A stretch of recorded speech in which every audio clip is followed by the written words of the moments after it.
Rain fell hard on the metal roofs of Old Seoul. The year was 2135, and the city had two faces. One face showed tall, shiny buildings where rich people lived. The other face showed the forgotten places where people like Tae-ho Kim lived. Tae-ho pulled his thin jacket tighter as he walked through the junk piles.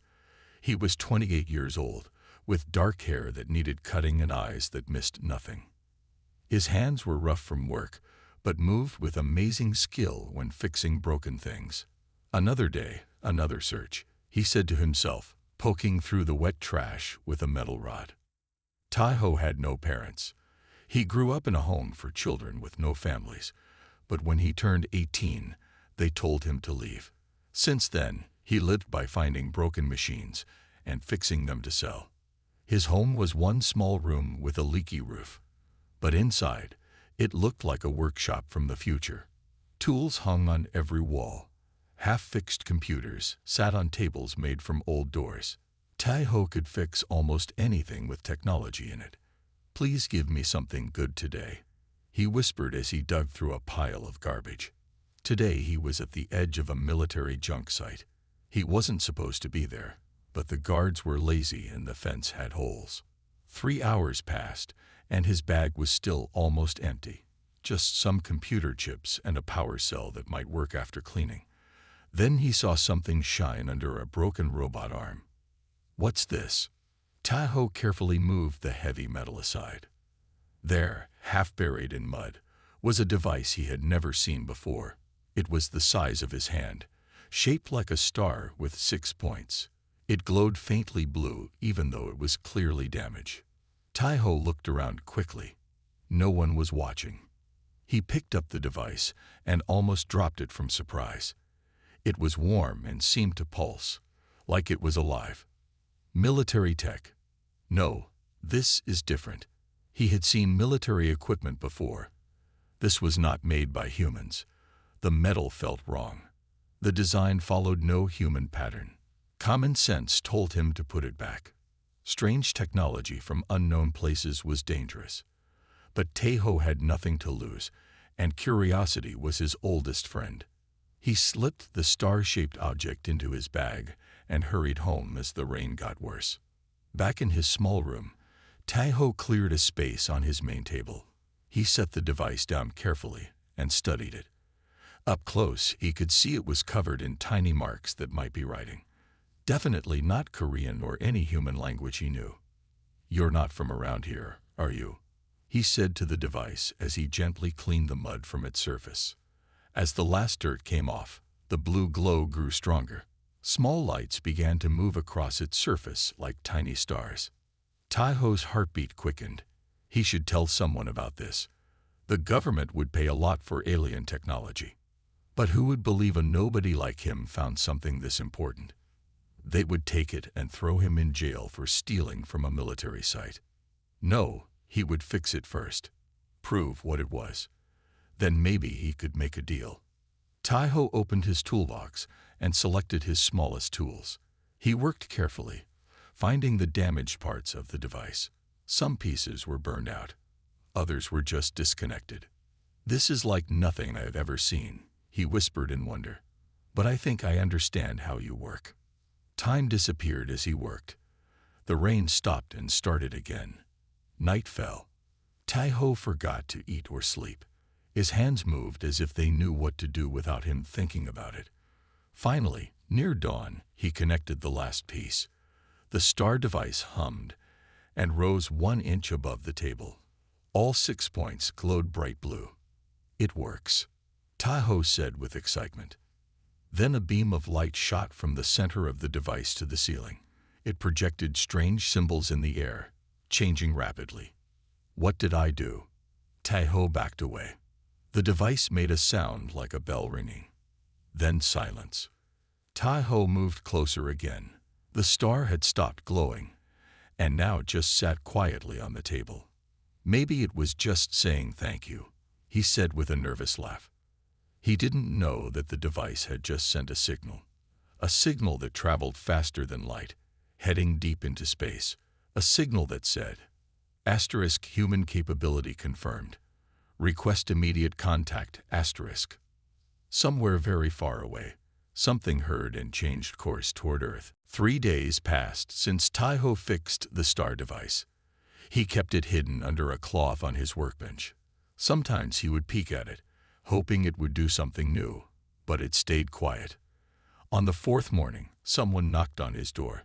This was rare. Almost no one visited him. "Who is it?" Taiho called, quickly covering the star device. "It's Jai-yun. Open up before your noodles get cold." Taiho smiled and opened the door.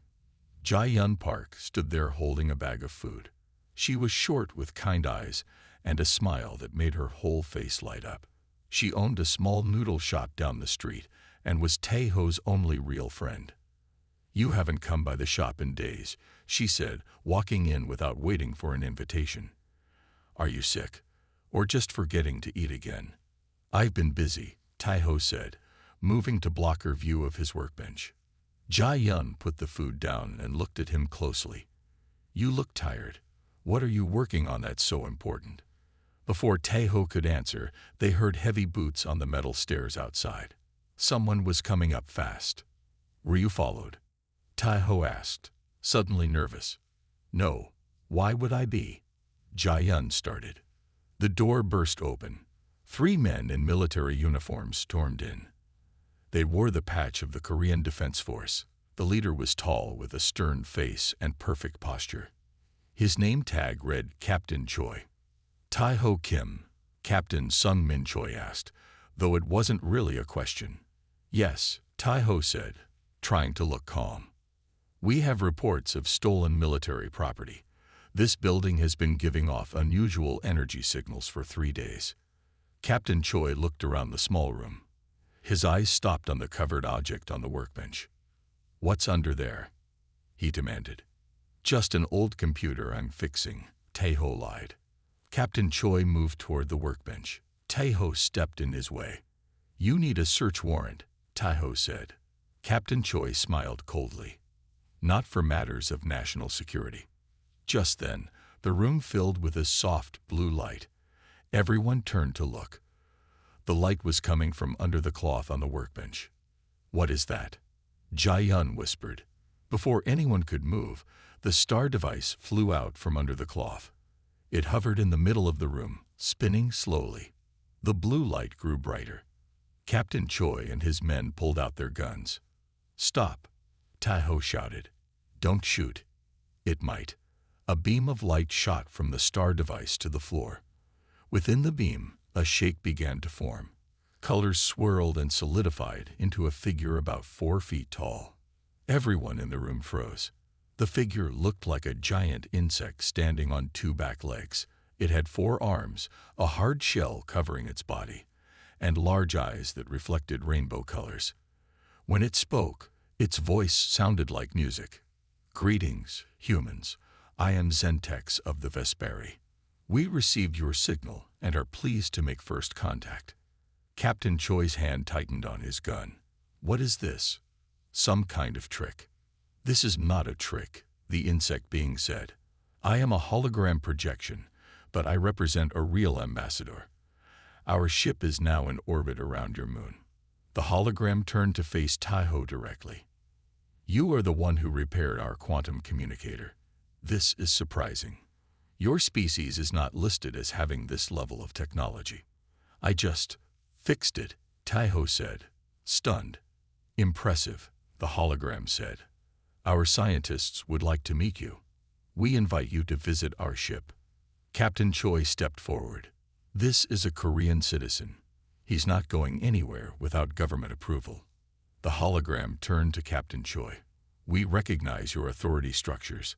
However, we also detect that your forces are now surrounding this building. We sense hostile intent." Everyone looked surprised at this information. "My people have been observing your world for decades," the hologram continued. "We know that those who discover us are often mistreated by their governments." The hologram looked at Taiho again. "You have a choice. Stay here and face questioning, or come with us to learn what the stars have to offer. You have 30 seconds to decide." Taiho looked at Captain Choi's hard face. Then he looked at Jai Yun's frightened eyes. Then he looked at the star device, still hovering and glowing. "Will I be able to come back?" Tahoe asked the hologram. "Of course," it replied. "We are not kidnappers." Tahoe took a deep breath. "I'll go," he said. The blue light from the star device grew until it filled the room. "No," Captain Choi shouted, reaching for Tahoe. But his hand passed through empty air. Tahoe was gone. Tahoe opened his eyes. The blue light was gone. He was standing in a large round room with walls that seemed to glow with soft light. The floor under his feet felt warm and slightly soft, like living tissue. "Welcome aboard the Harmony," said a voice. Tahoe turned to see the insect-like alien from the hologram. In person, the Vesperi was larger and its shell shimmered with rainbow colors. "I am Zentex," the alien said. "You are the first human to board our ship who was not sent by your governments." "Your ship," Tahoe said, looking around in wonder. "It's alive, isn't it?" Zentex's large eyes blinked in surprise. "You can tell. Most species do not notice this right away." "I can feel it," Tahoe said. "The floor, it has a pulse." A new voice spoke, seeming to come from everywhere at once. "The human is perceptive." "That is shipmind Vex," Zentex explained. "The living consciousness of our vessel." Tahoe bowed his head slightly. "Thank you for bringing me here, shipmind Vex." "You are welcome." "Tahoe Kim," the ship replied. "Your respect is noted and appreciated." Zentex led Tahoe to a window that took up most of one wall. Outside, Tahoe saw the stars, brighter than he had ever seen them from Earth. And there, hanging in the blackness, was the moon, with Earth partly visible beyond it. "The ship is as big as a small moon," Zentex said, seeing Tahoe's amazed face. "Home to 50,000 Vesperi and representatives from other species in the Galactic Concord." "Galactic Concord?" Tahoe asked. "An alliance of 12 advanced species," Zentex explained. "We share knowledge, resources, and protect each other." As they walked through the ship, Tahoe saw many different alien beings. Some looked like walking trees. Others were made of what looked like crystal. None of them looked human. "Am I the only human here?" Tahoe asked. "No," Zentex replied. "There is one other." They entered a large chamber where many aliens sat around a circular table.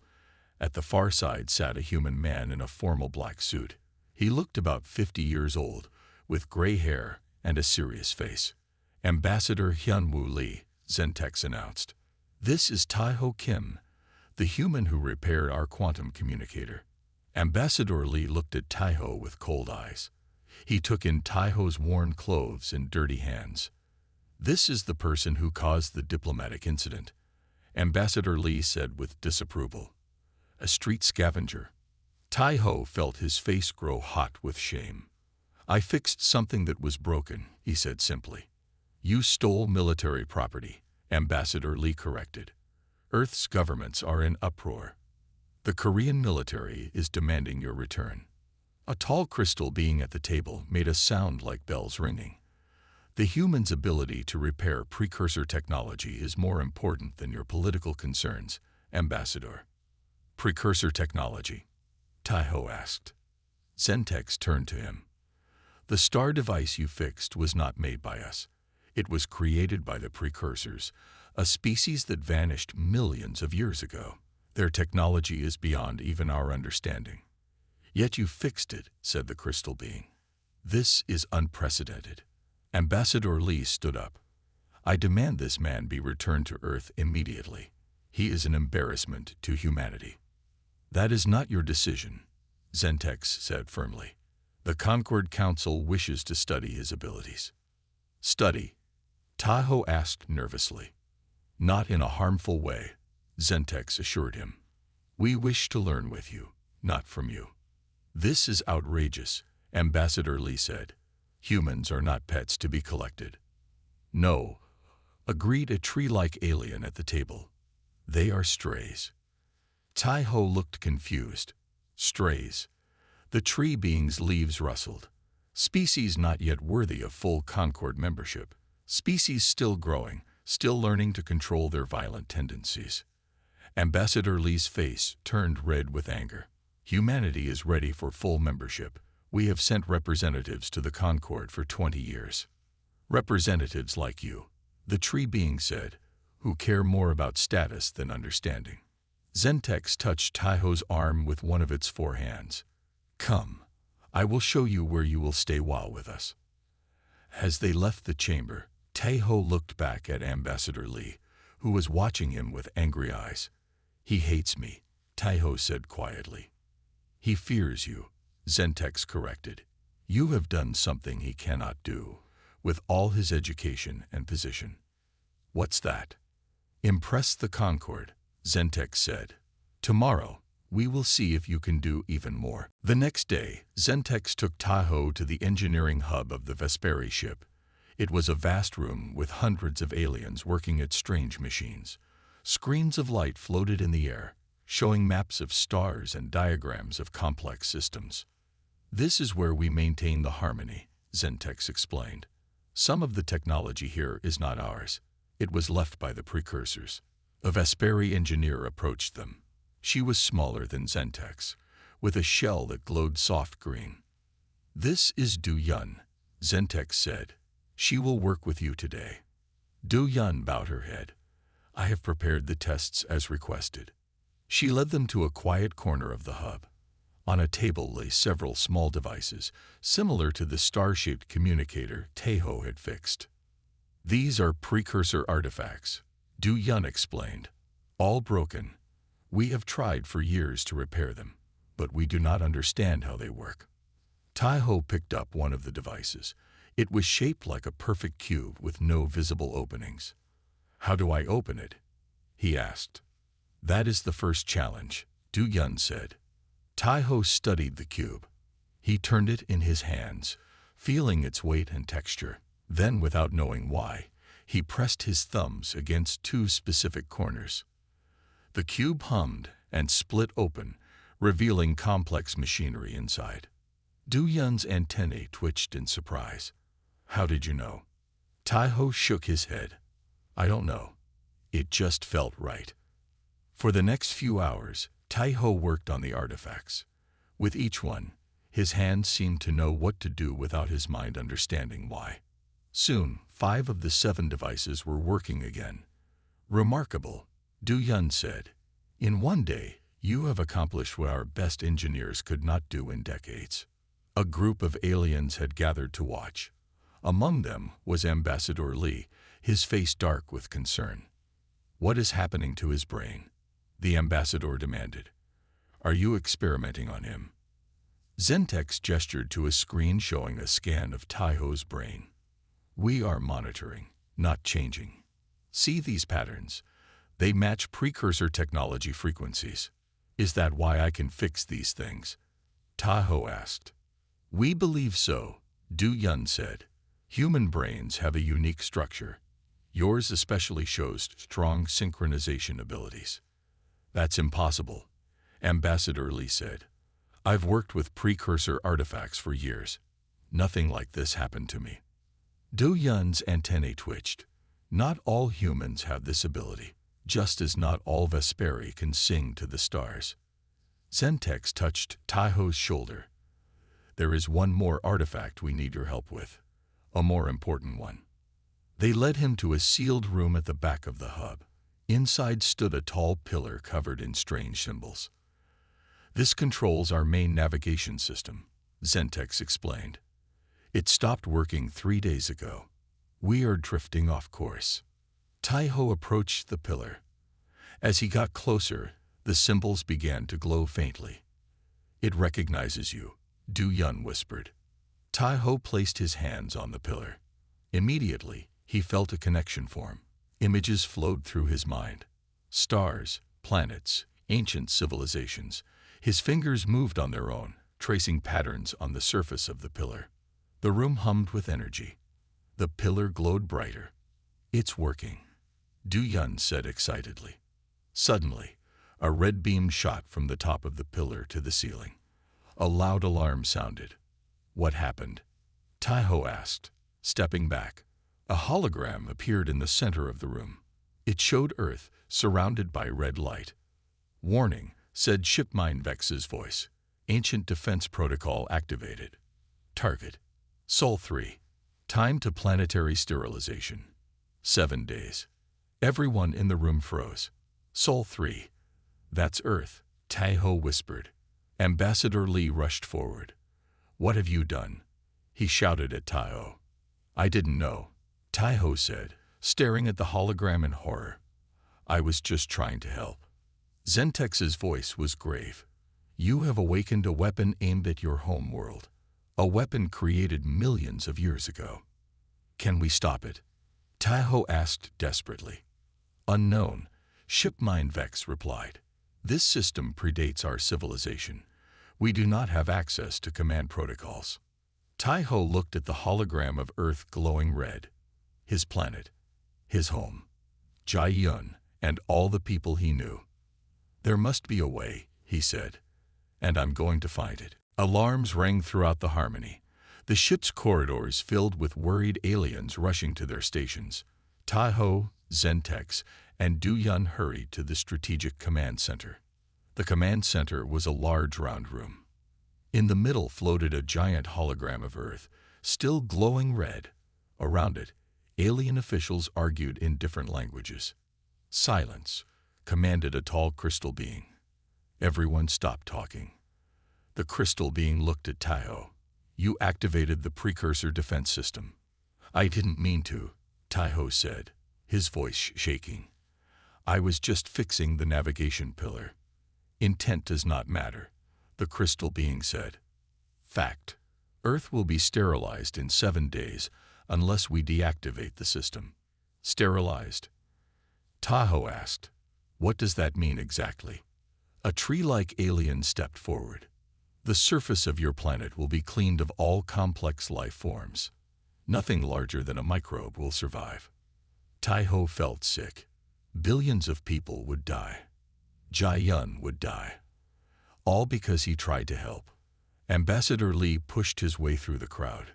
"This is an act of war against Earth," he shouted. "Your alien has deliberately—" "That is not accurate," Shipmine Vex's voice interrupted. "I have analyzed the activation sequence. The defense system was aimed at Earth millions of years ago by the precursors." "Why?" asked Sentex. "Why target proto-humans?" A screen appeared showing ancient data. According to these records, the precursors believed early humans showed dangerous potential. They set the system to activate if humans ever reached a certain level of technology. "But why wait millions of years?" Du Yun asked. "The system was dormant," Shipmine Vex explained. "It waited for a specific trigger: contact between humans and precursor technology. That happened when Taiho repaired the navigation pillar." Taiho stepped forward. "How do we turn it off?" "Unknown," Shipmine Vex said. "The command protocols are locked." The crystal being turned to Taiho. "You connected with the pillar once. Perhaps you can do it again and find the deactivation sequence." Ambassador Lee laughed bitterly. "You want to trust Earth's fate to a junk collector. We should contact Earth's governments and prepare evacuation plans." "Evacuation is impossible," the tree alien said. "Earth has 8 billion people. We could say perhaps 1 million at most." The room fell silent. "I'll try," Taiho said.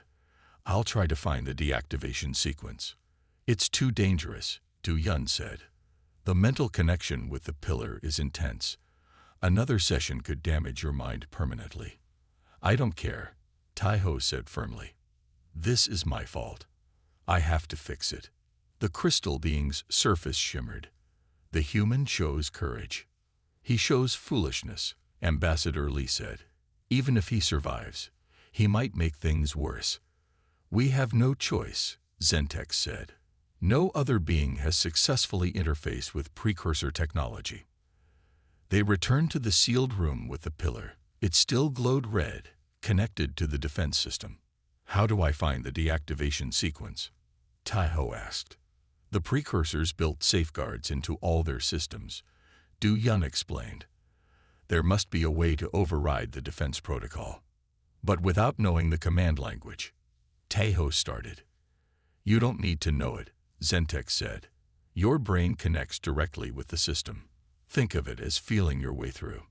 Tahoe took a deep breath and approached the pillar. Wait, Ambassador Lee said from the doorway. If you succeed, what will you ask for in return? Tahoe looked at him in surprise. Ask for? I don't want anything. I just want to save Earth. Ambassador Lee's eyes narrowed. Everyone wants something. Not everyone is like you, Tahoe said quietly. He turned back to the pillar and placed his hands on its surface. Immediately, the connection formed, stronger than before. His mind was pulled into a vast network of information. The last thing he heard before his consciousness left his body was Du Yun saying, "The precursor system is scanning his entire mental structure. It's looking for something." Then Tahoe was gone, lost in the ancient technology, searching for a way to save his world. Tahoe floated in darkness. His body was back in the ship, but his mind was somewhere else, inside the precursor system.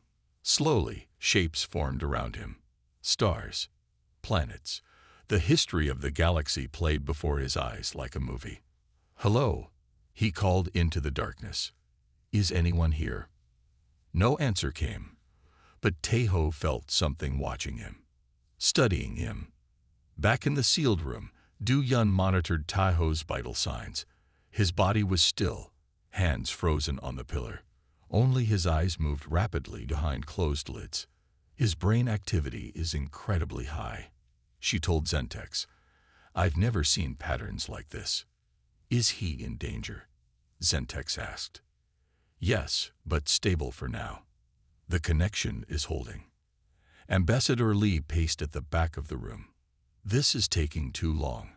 We have less than 6 days left." "Patience, Ambassador," Zentex said. Tahoe is navigating a system millions of years old. Inside the system, Tahoe moved through streams of data. He couldn't read the strange symbols, but somehow he understood their meaning. The precursors had built this system to protect something. But what? "Show me the defense protocol," Tahoe thought. Immediately, he saw Earth surrounded by red light. Strange machines positioned around the solar system, waiting to fire. "Show me how to turn it off," he thought. A new image appeared, a complex puzzle made of light. Tahoe reached out to touch it. In the sealed room, Ambassador Lee stepped closer to Du Yun. "May I see the readings?" he asked politely. Du Yun moved aside. Ambassador Lee studied the screen showing Tahoe's brain patterns. Then, when no one was looking, he pressed a series of buttons. Alarms blared. "What happened?" Zentex demanded. "The connection is destabilizing." Du Yun cried. "Something is interfering with the signal." She looked at the control panel. Someone changed the settings. Who touched this? Ambassador Lee stepped back. "I was just looking." Du Yun's antennae quivered with anger. "You tried to break the connection. You could kill him." "Better one man than all of Earth," Ambassador Lee said coldly. "We can't trust that he'll succeed. We need to try other options." "There are no other options," Zentex said. Inside the system, Tahoe felt the connection weakening. The puzzle of light was breaking apart. "No," he shouted. "I'm so close." The darkness around him started to fade. He was being pulled back to his body. Then a voice spoke, not with words, but directly into his mind. Asterisk, what do you seek, human asterisk? "I need to stop the defense protocol," Tahoe thought back. "Please, my world will die." Asterisk, why should this concern us, asterisk? "Because it's my home," Tahoe answered. "Because there are good people there who don't deserve to die. Asterisk, are humans worthy of survival? Show us proof, asterisk." Tahoe didn't know what to say. How could he prove all of humanity deserved to live? In the sealed room, Du Yun worked frantically to stabilize the connection. "It's not working," she said. "The interference damaged the link." Ambassador Li watched with a satisfied look. Perhaps this is for the best. We can now focus on evacuation plans that prioritize important people. Like you? Du Yun asked angrily. Inside the system, Taeho felt himself fading. Please, he begged the voice. I don't know how to prove humanity's worth. I'm just one person. But I know that even though my life was hard, even though I was abandoned and alone, I still tried to help others when I could. Isn't that worth something? The voice was silent for a moment. Interesting. Most species attempt to prove their technological prowess or cultural achievements. You offer only your capacity for empathy and kindness. Suddenly, the connection strengthened. The puzzle of light reappeared. The connection is stabilizing. Du Yun exclaimed. How is this possible? In the system, Taeho reached for the puzzle again. This time, he understood what it needed. It wasn't a code or a formula. It was a feeling. Compassion. Understanding. Forgiveness. The very things the precursors feared humans lacked. Taeho opened his heart and shared every memory of kindness he had ever experienced. Jai-yun bringing him food. A stranger helping him when he was sick. Small moments of humanity. The puzzle glowed brighter and began to change shape. I think he's found something, Du Yun said excitedly. The human element. That was the key. As Taeho shared his memories of human kindness, the puzzle of light transformed. It became a doorway, shining with golden light. Enter and learn the truth. The voice told him. Taeho stepped through the doorway and found himself in what looked like a simple room. White walls, a single table, and 2 chairs. Sitting in one chair was a figure that looked almost human. Tall, with pale skin and eyes that seemed to hold stars. Hello, Taeho, the figure said with a smile. Please sit. Taeho sat across from the being. Who are you? I am a memory, the figure replied. A record left by those you call the precursors. You look human, Taeho said in surprise. Yes, the figure nodded. That is the truth we have hidden for millions of years. The precursors were human. Taeho stared in shock. But that's impossible. Humans evolved on Earth. No, the figure corrected gently. Humans were seeded on Earth. We are the same species, separated by time and evolution. The room around them changed. Taeho saw images of an ancient human civilization far more advanced than anything on modern Earth. Their cities floated in the sky. Their ships traveled between stars. Early humans achieved technological greatness, the figure explained. But we lost something important along the way. The images changed to show the ancient humans becoming less emotional, more machine-like. We replaced our organs with technology. We uploaded our minds to computer networks. We lived for thousands of years, but we forgot how to feel. Taeho watched as the ancient humans spread across the galaxy, creating the galactic concord. We decided to start fresh, the figure continued. We seeded a new Earth with early humans who still had their emotions intact. We hoped they would evolve differently. You're saying the precursors created modern humans? Taeho asked. No, we are you, just an older version that took a wrong path. Back in the sealed room, Du Yun watched Taeho's vital signs in amazement. Something incredible is happening, she told Zentex. His brain is processing enormous amounts of information. The defense system, Zentex asked urgently. Is it still active? Du Yun checked the readings. Yes, but it's changing. The countdown has paused. In the White Room, Taeho tried to understand what he was learning. If the precursors were human, why create a system to destroy Earth? Fear, the figure said simply. Fear that you would repeat our mistakes. We left the defense system as a test. If humans ever contacted precursor technology, the system would activate. A test we would likely fail, Taeho said bitterly. No, the figure shook its head. A test only the right kind of human could pass. The system was designed to respond to compassion, not logic or force. That's why your connection worked when others failed. The room changed again. Tai-Ho saw the Galactic Concord with its 12 species. We created the Concord to guide younger species, the figure explained. But we hid our human origins. The Council believes the precursors were a mysterious alien race. Why hide the truth? We were ashamed of what we had become, and we knew that claiming to be creators would give humans the wrong idea. Tai-Ho thought about this. What happens now? That depends on you, the figure said. The defense system has paused, but not deactivated. You must make a choice. What choice? You can reveal the truth to the Concord, that humans are the ancestors of the precursors. This would give humanity immediate high status in the galaxy. The figure paused. Or you can keep the secret and let humans earn their place through their actions. Either way, Earth will be safe. Tai-Ho thought carefully. If I tell the truth, how will other species react? Some will refuse to believe it. Others will resent humans for being descended from the founders.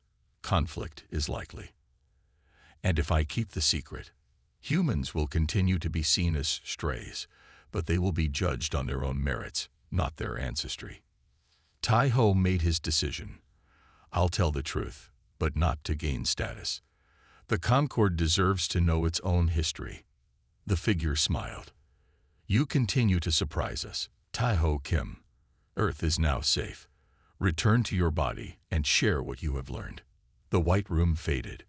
Tai-Ho felt himself returning to his body in the sealed room.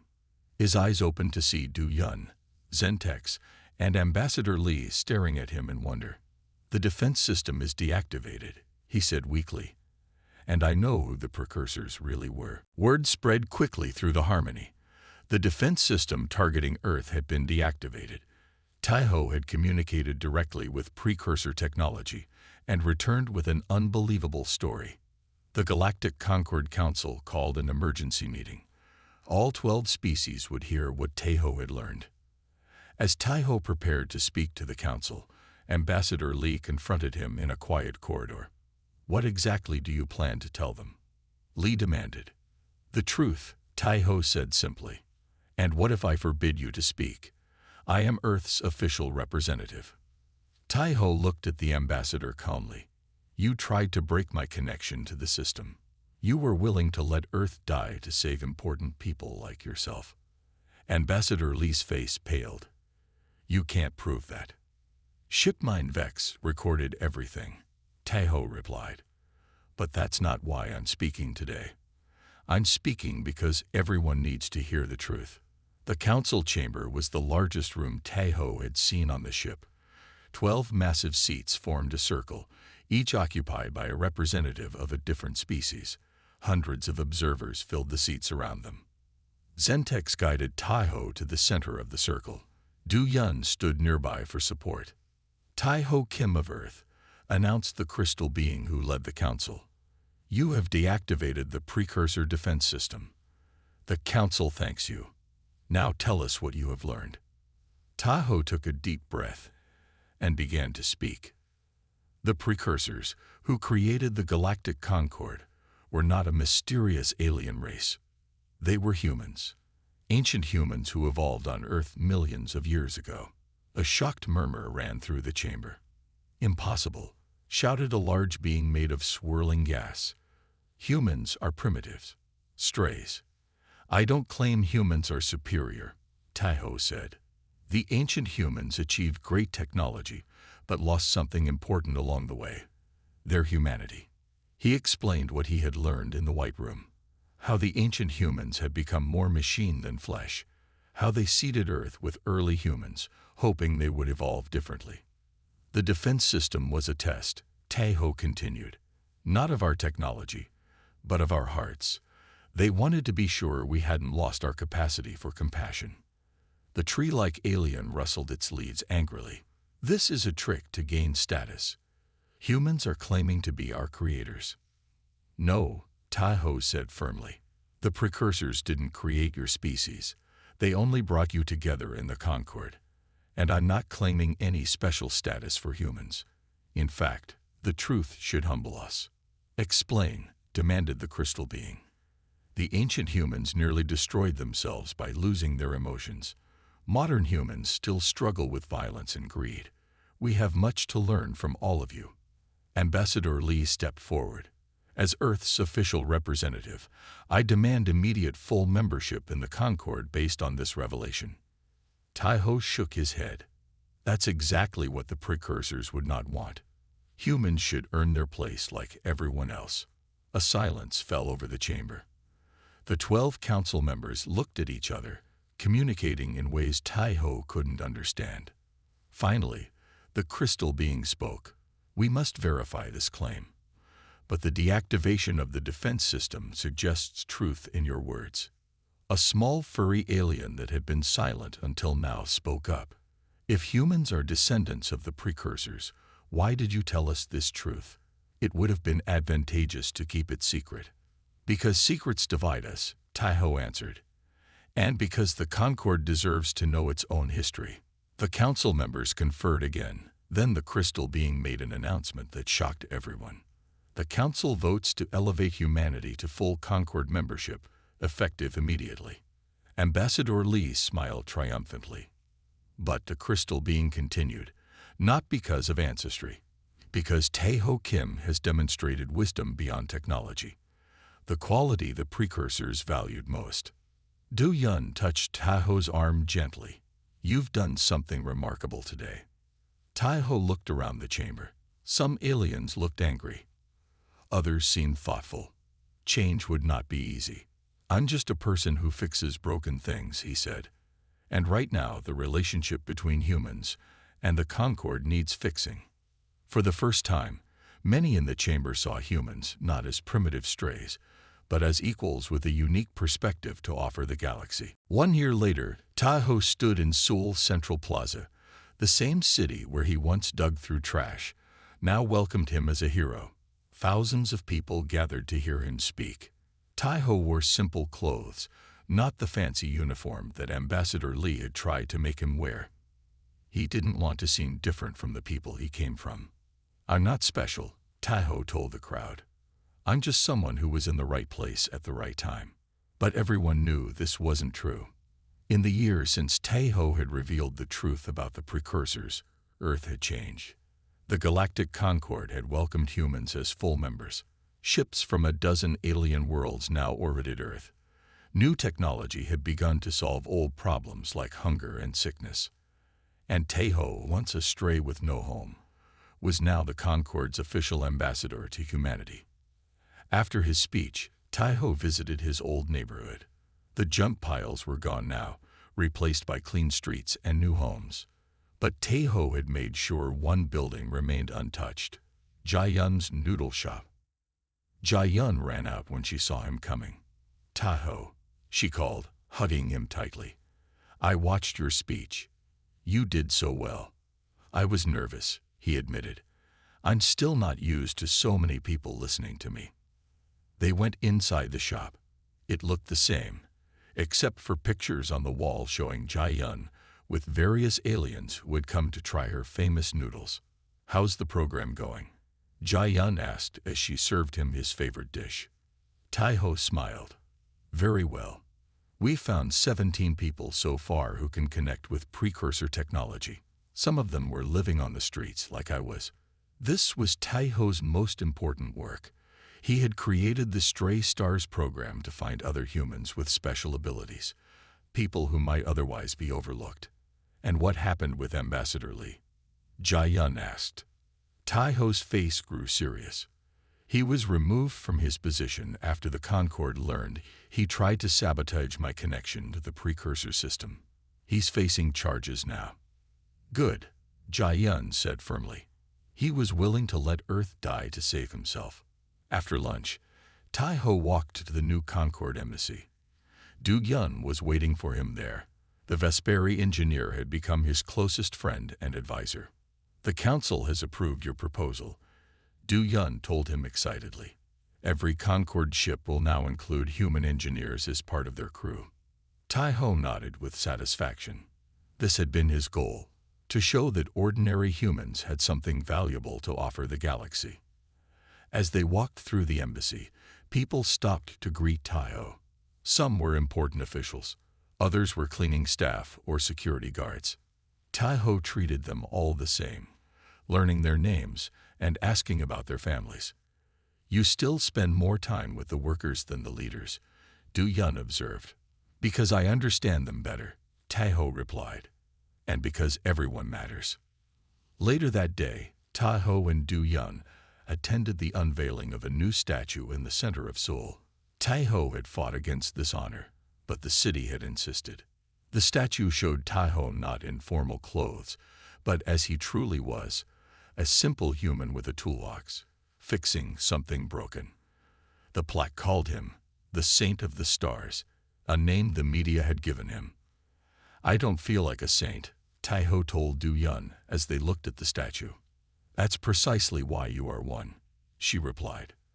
The precursors lost their humanity because they thought themselves above others. You never make that mistake. That evening, Tai-ho stood on the embassy roof, looking up at the stars. Ships from a dozen worlds glinted in the night sky.